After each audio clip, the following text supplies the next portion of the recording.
Cette caméra Wi-Fi vous sera très utile en fait pour surveiller des pièces à la maison.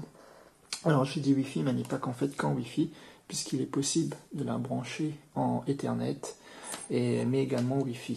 Elle est motorisée, donc vous pourrez à partir de votre téléphone ou votre PC carrément diriger la caméra dans la direction que vous voulez, que ce soit en latéral, mais aussi en hauteur et en descente. La caméra est d'assez bonne qualité, bien entendu c'est du plastique, mais j'ai été agréablement surpris par la qualité de l'image qui est renvoyée, qui est filmée en tout cas, ou qui est renvoyée. Très très bonne qualité d'image, franchement de la très bonne qualité. Donc sur la caméra, on va trouver une antenne Wi-Fi, une entrée pour l'alimentation. Alors elle est livrée avec une alimentation secteur, avec un câble qui fait environ 2,5 mètres. Donc c'est assez pratique si on doit mettre la caméra un peu en hauteur pour surveiller par exemple un couloir ou une chambre d'enfant par exemple.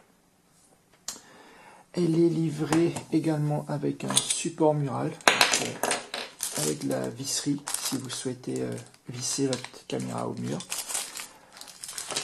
Un câble Ethernet donc pour la brancher sur votre routeur. Et surtout, agréable surprise, une carte micro SD. Donc ça c'est la première fois que je vois ça. En général c'est pas fourni dans les accessoires, mais là c'est fourni. Donc excellent rapport qualité-prix. En plus c'est de la Kingston, donc bonne qualité. Un manuel utilisateur qui est quand même assez clair, il faut le dire, il faut bien l'avouer. Bon, malheureusement elle n'est pas traduite. Si elle est traduite en français, donc c'est plutôt une bonne chose. Enfin, moi je l'ai lu en anglais. C'est assez clair pour les différentes possibilités à utiliser le téléphone. Et un petit CD pour les pilotes pour regarder sur le PC.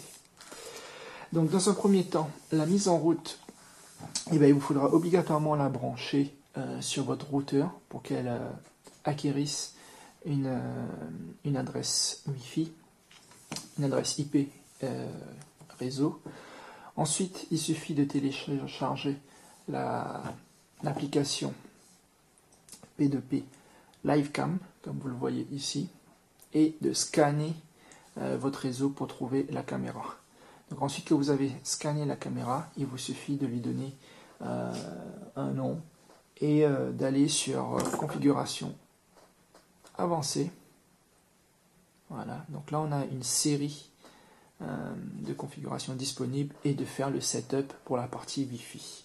Par la suite, vous pouvez ensuite, une fois que c'est fait, c'est enregistré directement sur la caméra, vous pouvez ensuite débrancher le câble Ethernet et rester en mode Wi-Fi. Même si vous l'éteignez, ça garde le mot de passe du réseau Wi-Fi par exemple.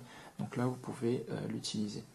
Alors juste un petit mot, c'est une application gratuite qui est disponible sur Google et iPhone sans problème. En fait, c'est une application générique qui marche avec beaucoup de caméras, pas forcément juste avec ce modèle de caméra qui vient de chez Yokao. J'ai peut-être oublié de le mentionner. Donc voilà, petite boîte ici, Yokao, de la marque Yokao. Donc c'est livré dans une boîte de carton bien protégée avec une mousse quand même, c'est plutôt sympa. Donc alors, une fois que c'est branché, on n'a plus qu'à y aller. Et là, comme vous voyez, alors je ne sais pas si c'est très visible, mais la caméra est juste excellente en termes de qualité. Donc ensuite, là, on va faire une petite démo. Vous allez pouvoir diriger la caméra de haut en bas. C'est assez rigolo. Comme vous le voyez, ça bouge. Hop. Stop. Et latéralement. Hop. Hop.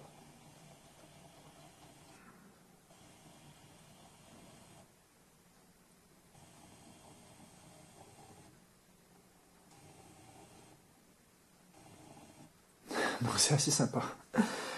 On pourra faire de l'enregistrement aussi, donc il suffit de brancher la petite carte SD à ce niveau, dans la fente ici, pour enregistrer la vidéo, mais ça enregistre également le son, pas juste la vidéo.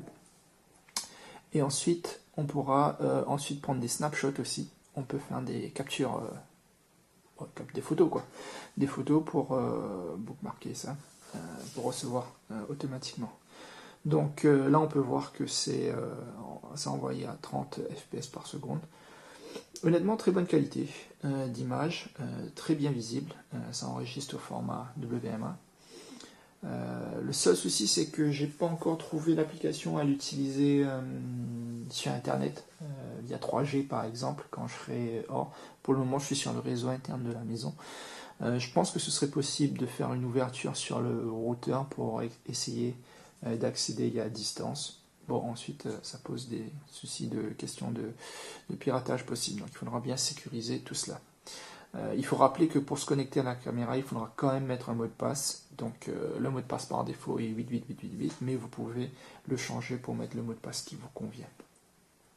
Donc très bonne caméra, j'ai envie de dire, très utile donc, pour surveiller la chambre d'enfant, chambre de bébé, et des pièces où vous n'allez pas forcément, mais où vous voulez jeter un œil, par exemple le garage, pour vérifier si vous avez bien fermé la porte de garage et s'il n'y a pas quelqu'un qui essaie de faire de l'intrusion. Elle dispose également de capteurs infrarouges, donc elle marche aussi la nuit pour faire de la visibilité de nuit. Si vous avez des questions, n'hésitez pas. En tout cas, j'ai trouvé un très bon produit. Au revoir.